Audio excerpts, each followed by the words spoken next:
সম্প্রদায়ের মানুষই বাস করত এবং আমাদের বাংলায় তখন মুসলিম ডমিনেশনটা বেশি ছিল, তাদের প্রাধান্য বেশি ছিল, যে কারণের জন্য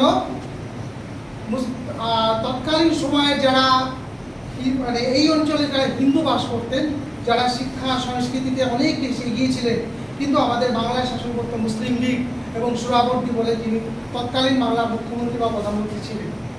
তো তার যেহেতু তিনি মুসলিম লীগ ছিলেন, বাংলার যারা তৎকালীন সময়ে যারা বুদ্ধিজীবী মানুষ ছিলেন, বিশেষ করে আমাদের হিন্দু মহাসভা, তারা আমাদের তারকেশ্বরে 3 দিন একটা অধিবেশন ডেকেছিলেন এবং সেই অধিবেশনে তারা জোরালোভাবে বলেছিলেন যে বাংলাটাকে ভাগ করতে হবে, কারণ এখানে প্রচুর হিন্দু মানুষ রয়েছেন।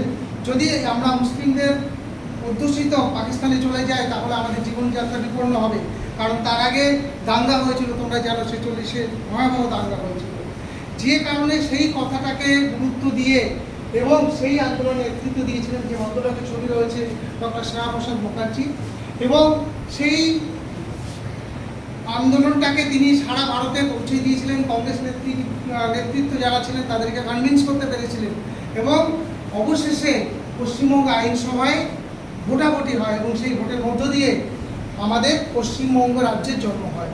মানে হিন্দু যারা এলাকায় বসবাসকারী মানুষ, তাদের জন্য একটা আলাদা রাজ্য হবে, এটাকে তারা এস্টাবলিশ করতে পেরেছিলেন।